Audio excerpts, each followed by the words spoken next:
ko munhu angaponeswa sei kwete nesimba revanhu, asi netsitsi dzaJehovha.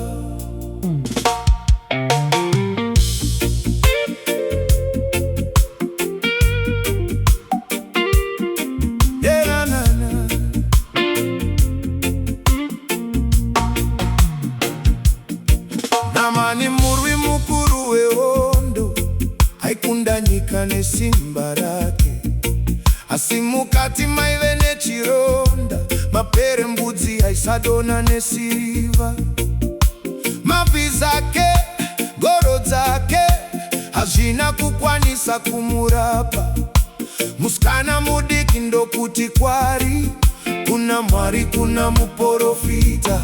Aitarisira moto kubva kudenga kutinira neshamu dzesimba, asi shoko rakauya rakareruka. Enda unoshamba muJorodhani, muvanze weJorodhani maive nesimba, kwete mumhere yemanyepo.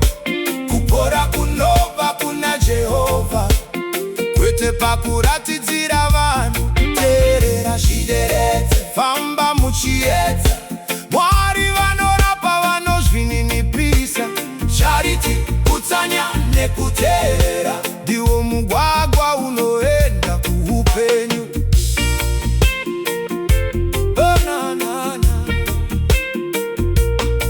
Nhasi vazhinji vanoti vane simba, vachitengesa mafuta nezvipikirwa.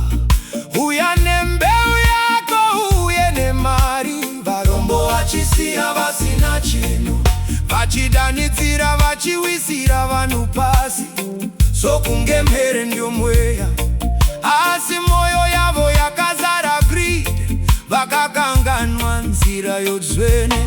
Jesu havana kutengesa nyasha, havana kukumbira goridhe. Vakabata vane maronda nerudo, vakadzidzisa nzira yokuzvibata.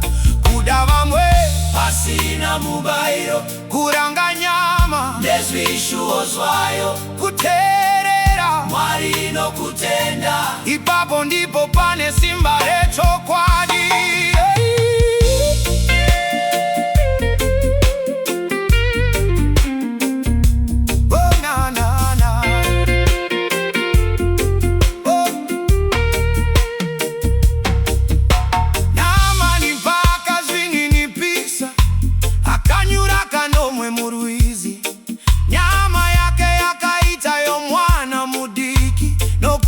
Akateerera shoko, kupora kwakanga kuri nyore, asi moyo wake ndiwo wakarwa.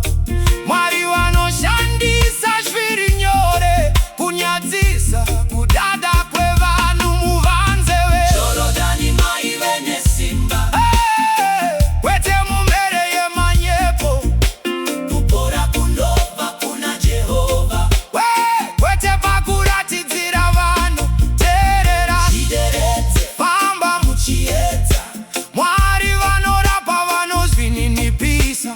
Charity, discipline, obedience, chichipenya mupenyu wemutendi. Kwete nemvura chete namani yakapora, asi nekutenda kwakateerera. Mwari vachiri kuporesana nhasi, asi vanotsvaga moyo mudzvene. Usatengeswa nemvere dzepanyika, nyasha hadzitengwi nemari.